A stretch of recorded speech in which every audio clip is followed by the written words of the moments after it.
The only reason I remember what day it was, April 12th, 8:46 a.m., is because that's the exact moment the espresso machine in the break room started spewing black sludge like it was possessed. The smell hit first, like burnt rubber and broken promises. That same moment, my manager Greg shouted across the room, "Sandra, can you check why Q1 burn rates aren't matching the budget dashboard again?" Like it was a damn mystery, not the same weekly scavenger hunt for numbers no one wanted to admit they fudged. I didn't respond right away. I was watching the espresso bubble over like it had secrets to spill. Fitting, really. This place had more buried bodies than a mob accountant. People here talked about culture and transparency, with the same breath they used to book fake vendor calls and vanish budget overages like David Copperfield in khakis. I was Sandra, mid-level analyst in finance. Been here 7 years. No drama. No company retreat selfies. Just clean spreadsheets and a silent war with the office thermostat. I had a desk near the emergency exit, which, if you ask me, says more about a company's priorities than any mission statement. They trusted me enough to hand me every single cost center, but not enough to invite me to the quarterly leadership huddles, where half the budget died and the other half got spent on ergonomic beanbags no one asked for. A while back, HR launched this shiny professional development reimbursement program. Big internal email campaign, fireworks in Google Slides, diversity quotas in checkboxes. Grow your skills, become your best self. The slide read like a shampoo bottle for your resume. No one really cared who used it. No oversight. No required pre-approvals unless you were trying to go full MBA.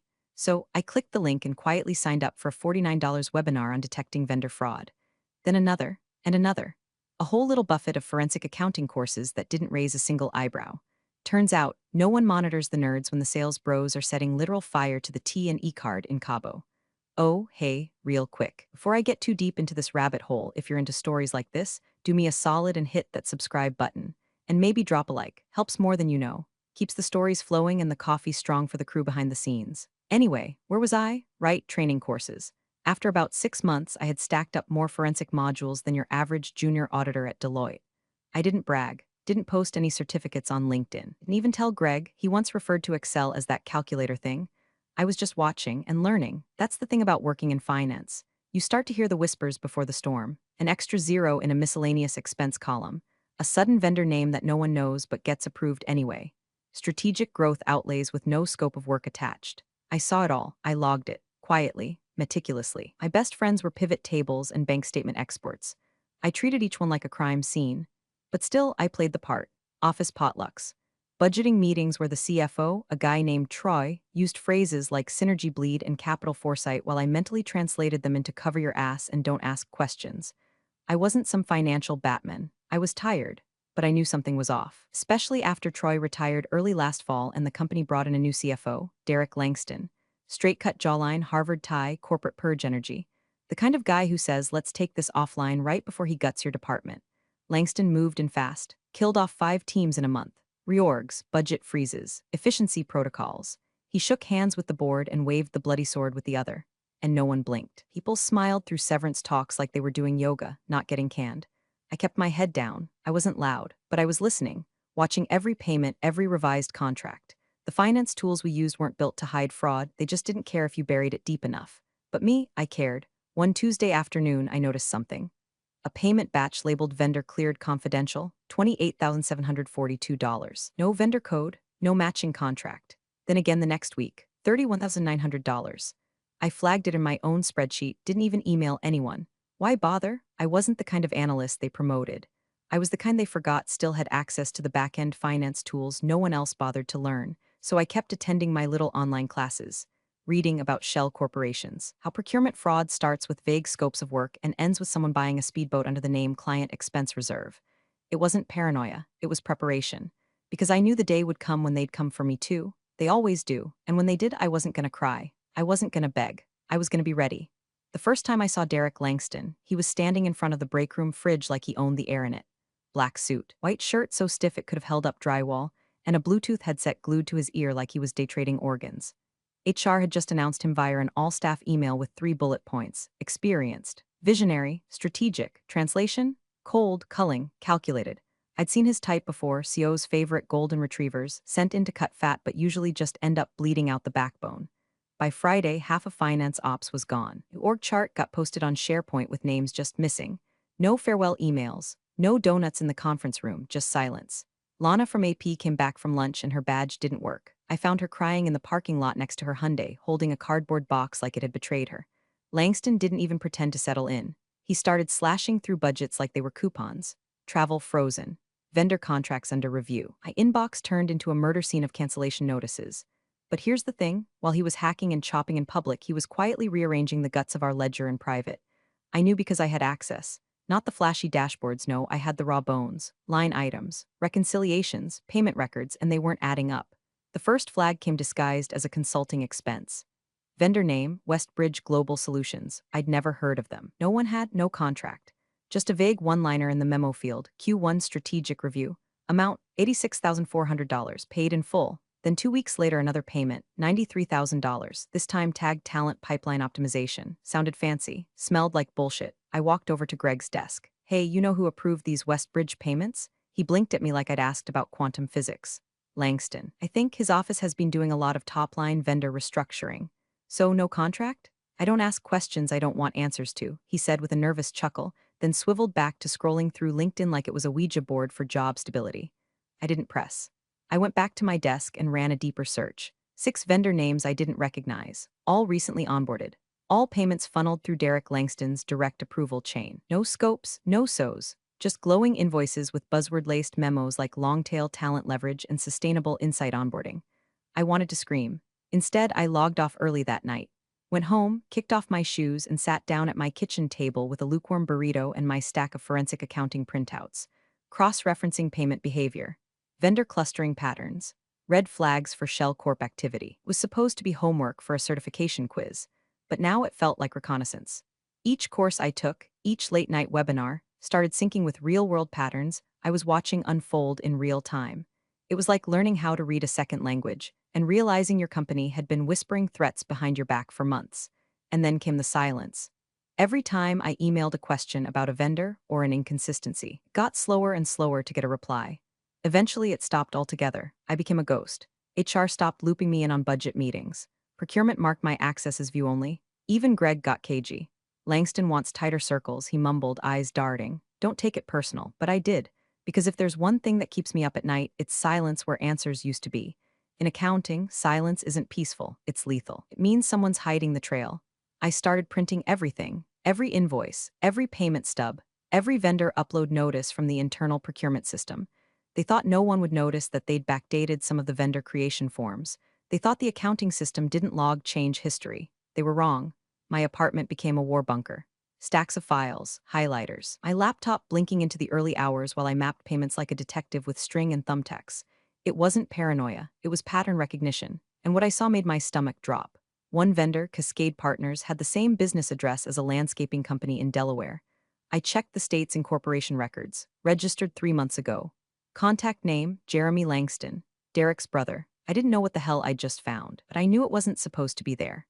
I took a breath, closed my laptop, and stared at the wall.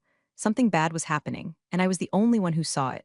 So I did the only thing I could. I kept watching. And I kept learning, because sooner or later they were going to come for me too. It started with a whisper, some nonsense about tightening internal controls and reevaluating departmental redundancies. Corporate word salad for, we're digging for scapegoats. By the time the CFO's formal announcement hit our inboxes, it was already too late to act surprised. Subject line, internal audit initiative, immediate action required.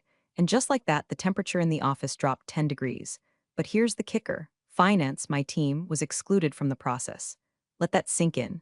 The department responsible for monitoring the money wasn't allowed near the money review. Instead, Langston pulled together his own audit task force made up of procurement, HR, and 2 former Deloitte rejects he brought in as consultants.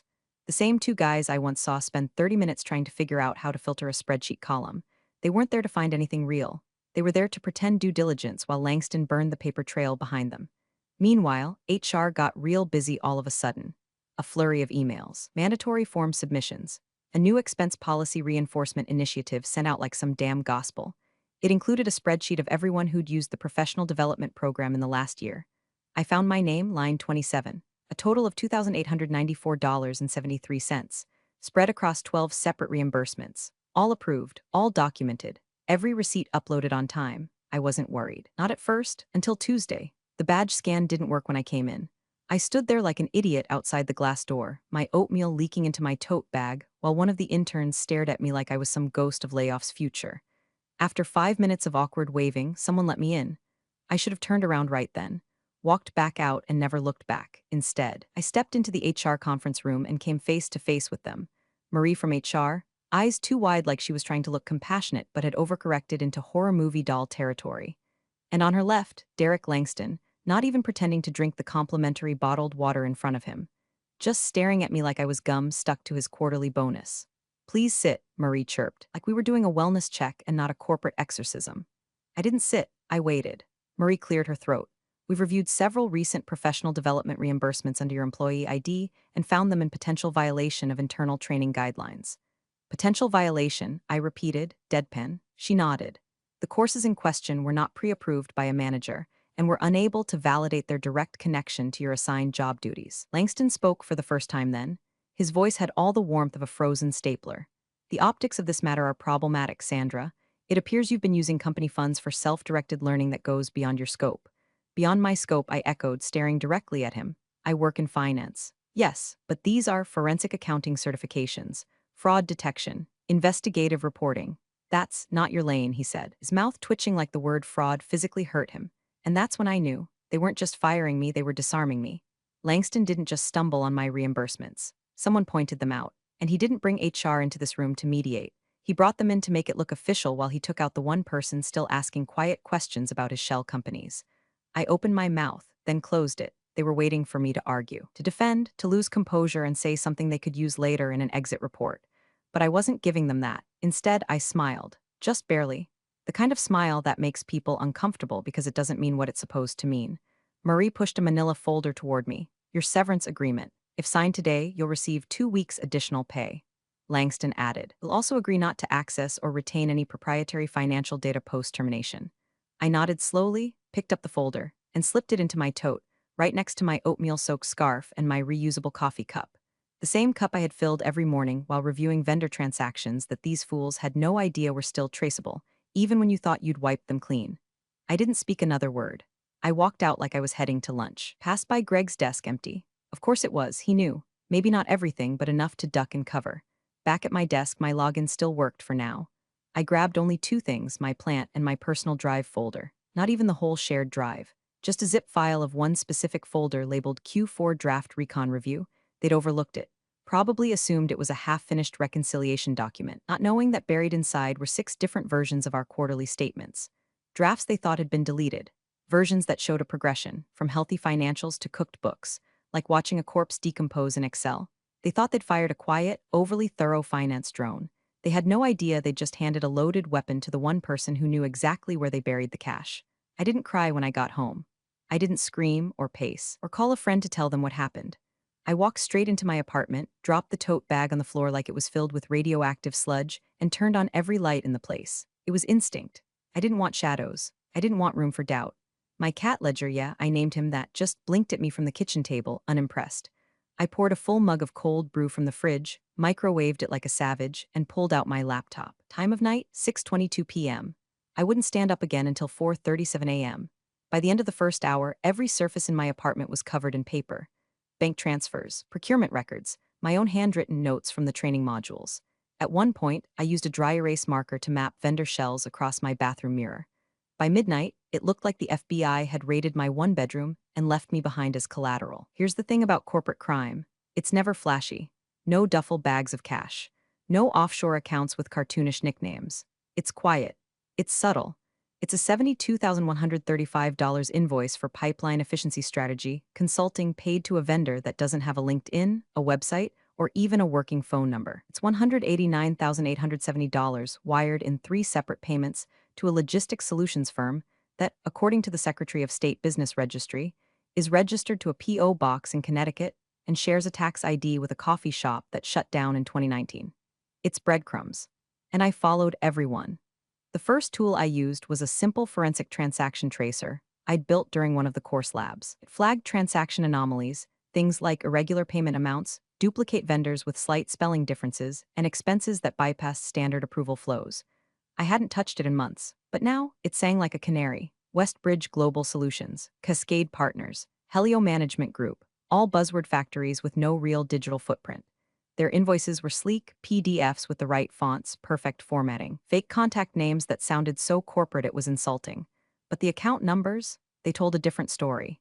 Each of those vendors routed funds into accounts under different LLCs, sure, but the bank branches, all within the same three ZIP codes in New Jersey. The connection? Jeremy Langston. His name didn't show up directly. Two of the shell companies listed a registered agent with an email tied to an old real estate LLC he dissolved 3 years ago. The email bounced back when I tested it, but the domain was still active, and guess who was paying the hosting bill? A corporate credit card tied to the same payment processor used by Derek Langston's prior employer. I almost laughed. Almost. Instead, I kept pulling threads.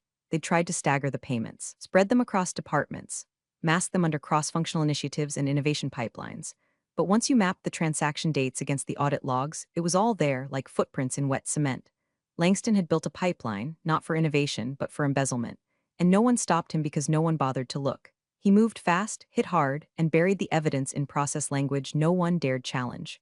The perfect crime. If you don't count me, at 2:13 a.m., I took a break, not because I wanted to, but because my fingers had gone numb from typing. I stood, stretched, microwaved another mug of coffee, and stared at the cluster of printed invoices taped to my kitchen cabinets. My walls looked like a serial killer's vision board. Except I wasn't trying to kill anyone. I wanted the truth. This wasn't about revenge, not really. I didn't want to destroy Derek Langston. I wanted to expose him. I wanted the facts to speak so loudly he couldn't whisper them away. I wanted every person who'd been fired while he pocketed bonus payouts to know they weren't dead weight. They were sacrifices to a golden parachute stitched with lies. By sunrise, I had a working draft of the fraud flow. 19 vendor payments totaling $3.97 million over 18 months. All approved under Derek's authorization. All routed through 3 shell companies tied to his brother. All flagged as strategic expenditures. Not a single legitimate deliverable attached. I saved the file, then saved it again, then backed it up to a hard drive I kept in my freezer. Paranoia? Maybe, but I'd watched enough shady exits to know how quickly access gets revoked when the tide turns. I looked at the numbers again. No emotion, just the math, just the facts. They thought they'd fired an analyst. They didn't know they'd trained an auditor. I took one long sip of stale coffee, scratched behind Ledger's ear, and said out loud to no one in particular, all right. Let's burn the house down, paperwork first.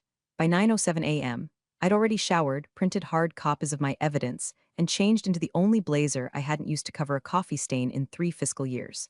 My apartment looked like a crime lab crash-landed in an office depot. I didn't clean it, it was proof. Proof that something mattered enough to lose sleep over.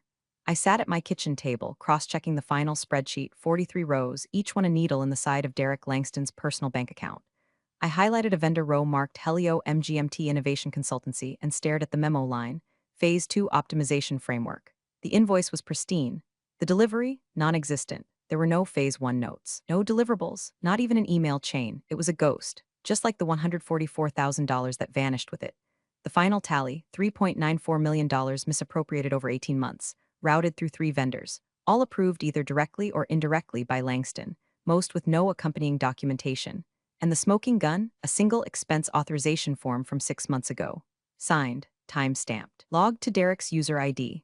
One line, vendor already vetted, proceeding with rollout. No vetting existed, and I wasn't the only one who'd see it now. I opened Proton Mail and attached a zip file labeled S. Langston Fin Abuse Doc Final. The file was encrypted, of course, 256-bit, password protected, signed with my digital fingerprint, and time-locked to expire in 72 hours. You don't spend 6 months getting your fraud certs without learning how to protect receipts like they're national secrets. The email had 3 recipients, the lead external auditor from Berenson and Lowell, the board's internal legal counsel, and one wildcard, the chair of the audit committee. I'd never spoken to her directly, but I knew her name. She once froze funding on a $60M acquisition because the founder misspelled a clause in the indemnity section. I kind of woman. I typed a simple note, subject, urgent financial irregularities, attention required body, documentation attached. Verified trail of misappropriated funds linked to executive approvals, requesting board-level review, not angry, not panicked, just facts. I hit send. For a while, nothing happened. I fed Ledger, scrubbed a coffee ring off the counter, stared at the mail slot like a summons was going to materialize out of thin air. By 10:13 a.m., my hands were shaking not from fear but from the vacuum, from the stillness after you pull the pin. At 10:26 a.m., my laptop pinged. One new message, no subject, from H. Michaels at Berenson Lowell Body. Can we talk today? Confidential line below. Please call at your earliest convenience. No sign-offs, no hope you're well. Just 5 words that sliced through the quiet. I dialed. The man who answered sounded like he hadn't blinked in a decade. Voice like gravel and certainty. He didn't ask me how I got the documents. He didn't question my credibility. He didn't even waste time confirming what I already knew. We've reviewed the samples, he said. They're real and serious. We're bringing in counsel. I nodded even though he couldn't see me. Good, then you'll want the full trail. There's more. He gave me an upload link. Not a corporate cloud. Not email, something darker. Private. Legal. He mentioned it was the same system they used when whistleblowers in healthcare flagged billing fraud, a nuclear bunker, digitally speaking. I spent the next 2 hours curating the package. Not just evidence, timeline, context, annotations, vendor relationships, authorization chains, red flags, and cross-references to company policy violations. I included every footnote Langston hoped no one would read. And I didn't embellish. I didn't speculate. I didn't say a word about being fired. This wasn't a sob story. It was an audit. When I uploaded the file, it felt like pressing the red button in a missile silo. Not a rush, not relief, just inevitability. At 1:34 p.m., another email arrived. This one from a corporate address I didn't recognize. Subject, urgent, audit committee review request body. Ms. Keene, we acknowledge receipt of your documents. A special session of the board's audit committee is being convened today. We may reach out for further clarification. And then, quiet again. I didn't move for 10 full minutes. I didn't need applause. I didn't need revenge show. I just needed this moment, the silence that meant someone finally heard me, that all those late nights, all those invoices, all those red flags I wasn't allowed to raise mattered. I wasn't back at the company, but my evidence was. And for the first time in years, that was enough. The next morning, the headlines hadn't changed, but the tone inside the company had. At exactly 8 o'clock a.m., a company-wide email went out. No subject line, just a banner marked Internal Communication Confidential. It came from HR. Well, technically from People and Culture, because someone in marketing decided that sounded warmer than the department that hands you a box and escorts you out. Message was short, sterile, corporate bleach for a bleeding wound. To all employees, we'd like to clarify recent rumors regarding the departure of a former employee from our finance team. This individual's exit was a routine HR matter and is entirely unrelated to any ongoing internal or external audits. We remain committed to transparency, integrity, and respectful discourse. Respectful discourse. I almost choked on my coffee. I'd seen more respectful discourse at a gas station brawl over lottery tickets. They were doing damage control, classic PR spin. Discredit the source, isolate the issue, control the narrative. It was textbook and it was pathetic. I closed the email, refreshed my burner inbox, and waited. The next move came from Langston. Around noon, the board sent out a private inquiry to department heads requesting documentation on vendor approval chains. Word got back to me from a former AP analyst I used to share breakroom sarcasm with. Apparently, Langston called an emergency meeting with procurement and legal, claimed all the flagged vendors were standard overflow contracts from his predecessor's tenure, that any discrepancies were innocent misclassifications. Innocent, that was rich, because while Langston was out there pretending to be the ghost of audits past, I was reviewing the metadata on the very first invoice from Westbridge Global Solutions, uploaded using his login credentials, on a Sunday at 11:47 p.m., 6 weeks after his predecessor had been ousted. Innocent doesn't work when the system logs your fingerprints at the crime scene. But then the real shot came. Around 3:42 p.m., I received a letter delivered to my apartment by courier, black envelope. No return address. You don't need to be a forensic analyst to know what it was. Inside, a cease and desist. The letterhead was from the company's legal department, slick logo, too many commas, 3 pages of threats dressed as etiquette. The message was simple: stop talking, stop sharing, stop forwarding. The grounds? Misuse of proprietary financial data in violation of Section 14C of your former employment agreement. Section 14C, I remembered that clause, buried in the fine print like a rusty bear trap. It basically said that any data accessed during your time as an employee couldn't be used externally, even if it revealed misconduct, without express written permission from legal. Cute. They were trying to gag me with the very rope they handed me when I started. I sat back, stared at the signature at the bottom, some VP of legal I'd never met, and then calmly pulled out the certified copy of my whistleblower protection agreement I'd signed the night before with Berenson and Lowell's legal partner. That gag order, it didn't apply. I was now under formal federal whistleblower protection. They'd locked the barn after the horse not only bolted but filed an affidavit, called the press, and built a case. Still, I felt the pressure. My phone buzzed constantly.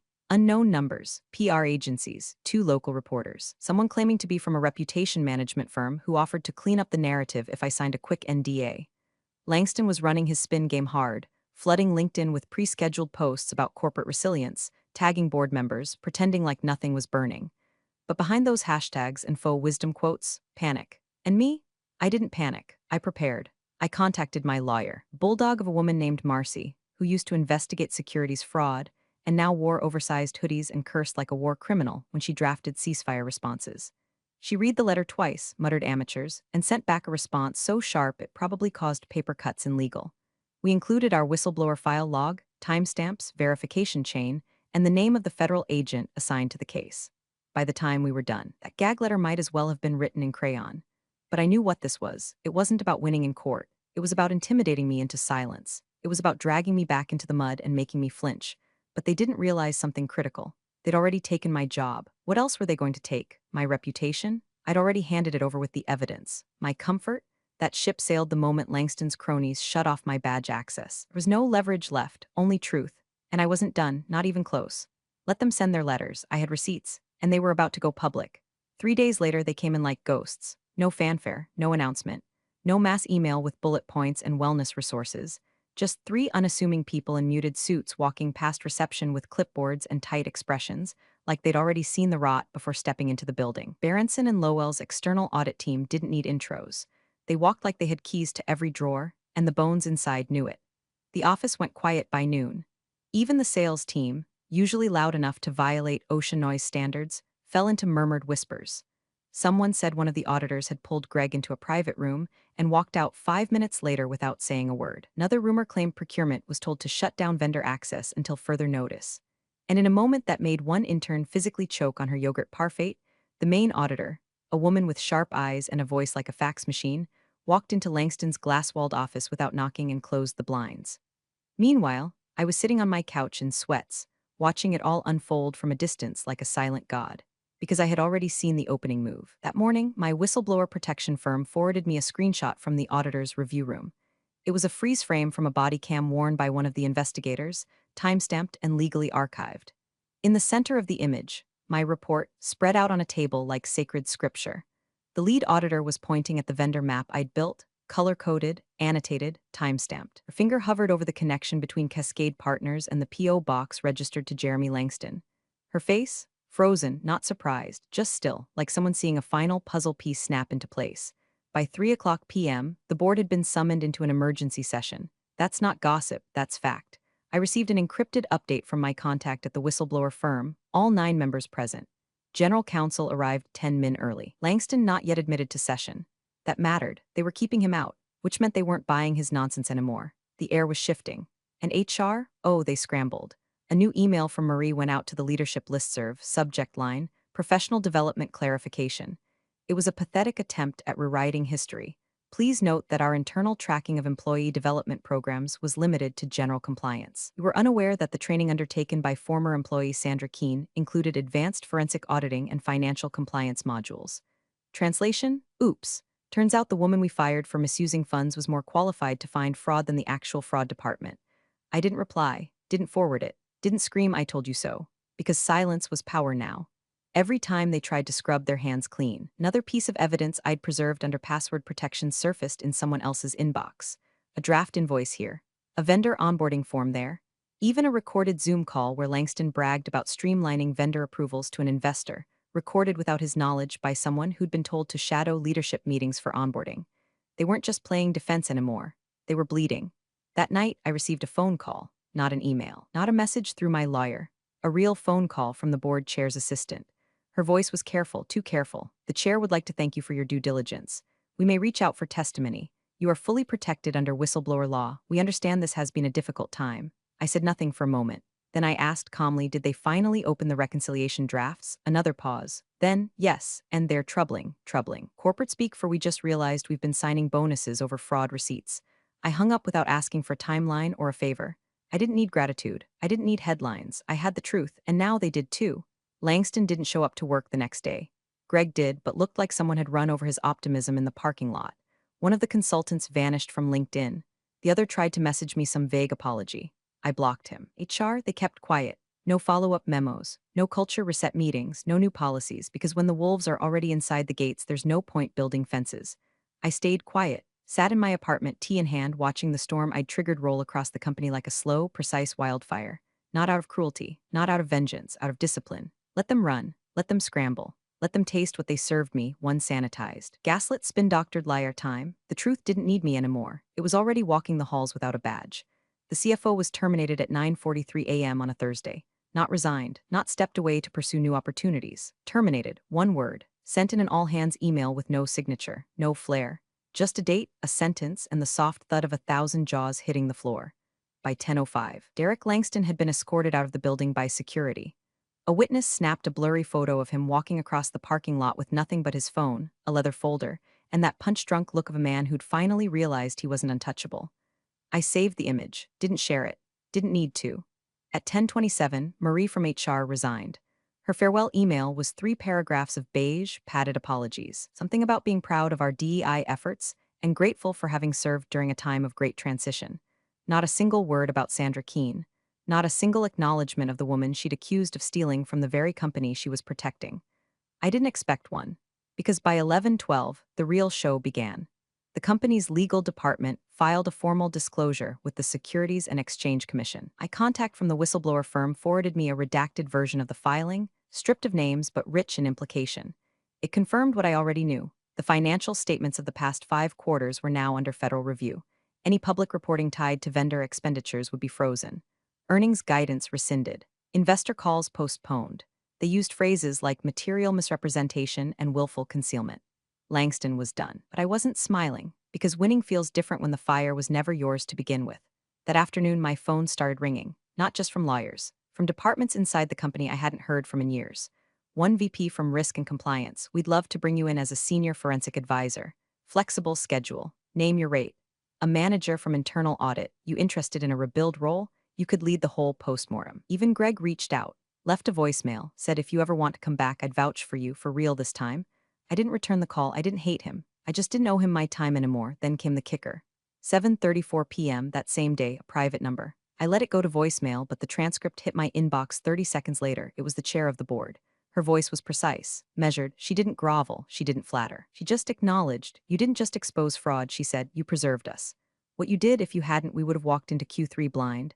The financial fallout would have triggered an internal collapse. You saved us from that. Whether you return or not, you need to know that. Then silence, not a pitch, not a job offer, just truth. And that was all I ever wanted. Not a title, not a seat at their crumbling table. Just for them to know I saw what they were too afraid to look at. I sat on my couch, the evening news murmuring in the background, half a bag of takeout noodles congealing in the open container beside me. Ledger napped in a shoebox filled with receipts. My blazer was still draped over the back of a chair, untouched since the morning I sent the final upload. I didn't feel victorious. I felt done. Like exhaling after holding your breath through a minefield. For months I'd been dismissed, stonewalled, dressed down in conference rooms by people who'd never read a balance sheet that wasn't color-coded. But I never needed to scream, never needed to throw a punch. The facts did it for me. And now the very system that tried to erase me was rebuilding itself around the holes I'd carved, one federal investigation at a time. I didn't call anyone back that night. I just sat in the silence I'd earned. Not to be dramatic, just to remember how it felt. The press conference was held in one of those sanitized corporate auditoriums, white walls, soulless chairs, the kind of lighting that made everyone look like they were being interrogated by God. The board chair stood alone at the podium. No co-speakers, no PowerPoint deck, just her, a glass of water, and the weight of the company's rot laid bare. She adjusted the mic. No throat clearing, no small talk. We owe a great debt, she began. The individual whose expertise and discretion exposed significant financial misconduct within our organization. Without her attention to detail, this would have gone undetected and unchecked. This could have destroyed us. She didn't say my name, didn't need to. Reporters leaned in.